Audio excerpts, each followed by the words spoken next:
Rahu Lähis-Idas. Lähis-Idas rahu ei tule, vähemalt täna mitte. Iraan eitas rahu peatset saabumist ja kokkuleppe allkirjastamise. Donald Trump soovis saada ideaalse kingituse omaenda sünnipäevaks. Tema enda allkirjaga kinnitatud Lähis-Ida rahu. Ta määras isegi kuupäeva rahulepingu allkirjastamiseks Iraaniga ja teatas sellest juba pühapäeval 14. juunil. Donald Trump teatas avalikult, et Washingtoni ja Teherani vaheline leping tuleb allkirjastada just pühapäeval. Ja oma võrgustikus True Social lubas ta, et kohe pärast allkirjastamist avatakse Hormuzi väin kõigile laevadele. Sama kuupäeva teatas päev varem ka Pakistani peaminister Shahbaz Sharif, kes on peamine vahendaja läbirääkimistel. Seda teavet kinnitas ka Saudi Araabia välisminister.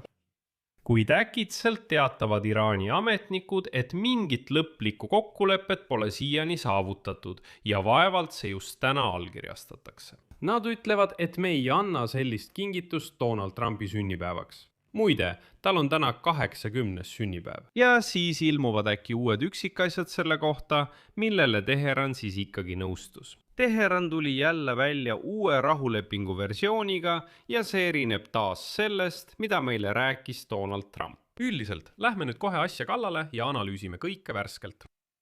Minu nimi on Aleksei Petši. Enne kui alustame, palun tellige kanal, pange like ja kirjutage ükskõik milline kommentaar. Nii et tundub, et Donald Trumpi pidu jäi ära. Täna saab Trump 80-aastaseks ja ta tahtis oma juubeliks saada tõelist kingitust. See on rahulepingu allkirjastamine Iraaniga. Iraan lükkas täna ümber Trumpi poolt välja kuulutatud rahulepingu allkirjastamise ja Hormuzi väina avamise just täna.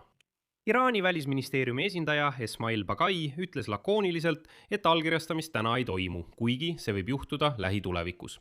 Järgneb tema tsitaat. Meil tuleb oodata ja näha vastastikuse mõistmise memorandumi allkirjastamise täpset kuupäeva, kuigi see pole kindlasti täna. Iraani agentuur Fars teatas allikale viidates, et Teheran ei ole veel raamkokkuleppe osas lõplikku otsust langetanud ning selle poliitiliste, õiguslike ja tehniliste aspektide läbivaatamine jätkub nii ekspertide kui ka poliitilisel tasandil. Juba teatatakse, et Katari ametnikud lendasid kiiresti Teherani, et aidata iraanlastel kuidagi mingile otsusele jõuda. Ja just siin algab kõige huvitavam osa. Farsi andmetel ei taha iraanlased allkirja anda just Donald Trumpi sünnipäeval, kuna kardavad, et Ameerika president muudab selle enda promoks. Ta esitleb seda triumfina, kujutab seda omaenda võiduna ja kasutab seda poliitilistel ning meedia eesmärkidel. See tähendab, et asi pole enam ainult tingimustes. Asi on selles, et Teheran ei taha olla kellegi teise peodekoratsiooniks. Vähemalt nii nad seda ise ütlevad. Mida see kokkulepe üldse peaks sisaldama? Vastastikuse mõistmise memorandumi projekti koostasid USA ja Iraan Pakistani ja Katari vahendusel umbes 3 kuud. Dokument peaks pikendama relvarahu 60 päeva võrra, avama Hormuzi väina ja andma alguse läbirääkimistele Iraani tuumaprogrammi üle. Iraani agentuur Mehr avaldas 14 punktist koosneva esialgse teksti. Teherani nõudmiste nimekiri avaldab muljetama ulatusega. Täielik sõjategevuse lõpetamine kõigil rinnetel, sealhulgas Liibanonis. USA mitte sekkumine Iraani siseasjadesse. Mereblokaadi täielik lõpetamine 30 päeva jooksul. Ameerika vägede väljaviimine Iraani ümbrusest. Laevaliikluse taastamine Hormuzi väinas. Nafta ja naftakeemia müügi sanktsioonide peatamine ja Iraanile täielik juurdepääs tema külmutatud varadele. Ja eraldi punktina kõige kõlavam. USA ja nende liitlased peavad esitama Iraani taastamisprogrammi mahus vähemalt $300 miljardit. Ja siin on kahe poole vahel lihtsalt kuristik.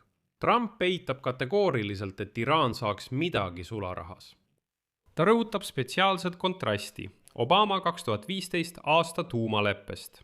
Ta väidab, et erinevalt Obama maksetest ei toimu praegu mingit raha ülekandmist. Ameerika pool nõuab, et Iraan avaks Hormuzi väina ilma igasuguse tasuta laevade läbipääsu eest. Ja just see on Ameerika ametnike sõnul tingimus, mille täitmisel eemandatakse blokaad Iraani laevadele. Kuid Teheran nõuab vastupidist. Iraani välisministeeriumi versiooni kohaselt on osa kokkuleppest Iraani õigus võtta tasu laevade läbipääsu eest läbi Hormuzi väina. Ja see pole veel kõik. Lisaks rahale ja Hormuzi väinale esitas Iraani pool maksimaalsed nõudmised. Ameerika sõjaväebaasid tuleb piirkonnast välja viia. Ja rikastatud uraan jääb Iraani. Ja see ongi võtmemoment, mis kogu konstruktsiooni lõhub. Sest Trumpi jaoks kõlab peamine, propagandistlik tees nii. Iraan ei saa kunagi tuumarelva, ei ostmise ega arendamise teel. Aga probleem on selles, et Teheran ei kavatse oma uraani põhimõtteliselt ära anda. Tõend on füüsiline. Asi on selles, et eelmisel päeval kattis Iraan sissepääsud maa-alustesse kompleksidesse, kus hoitakse tema rikastatud uraanivarusid liivaga ja miinidega. Ja nüüd fikseeris CNN varisenud tunnelid Isfahanis. Ja see on sisuliselt signaal 2 tasandil korraga. Esiteks kindlustab Teheran end võimaliku Ameerika Ühendriikide maismaa operatsiooni vastu nende varude hõivamiseks. Ja sellist operatsiooni tõepoolest valmistati ette, kuid Trump tühistas selle viimasel hetkel. Ja teiseks, oma ladude miinidega varustamisega näitab Iraan, et ei kavatse tuumamaterjalidest loobuda mitte ühegi kokkuleppe korral. Ja täna, näiliselt just rahulepingu allkirjastamise päeval, laseb Iraan taas meediasse oma versiooni rahulepingust. Ja seekord laseb ta selle juba Ameerika meediasse. Uues versioonis on märgitud, et Iraan avab viivitamatult Hormuzi väina kõigile kaubalaevadele ning USA lõpetab oma mereblokaadi Iraani sadamate suhtes. See oli seal kirjas. USA kohustub mitte kehtestama Iraani vastu uusi sanktsioone enne lõpliku kokkuleppe saavutamist. Pärast lõpliku kokkuleppe sõlmimist tühistatakse kõik USA ja ÜRO sanktsioonid, kõik Iraani vastu kehtestatud piirangud.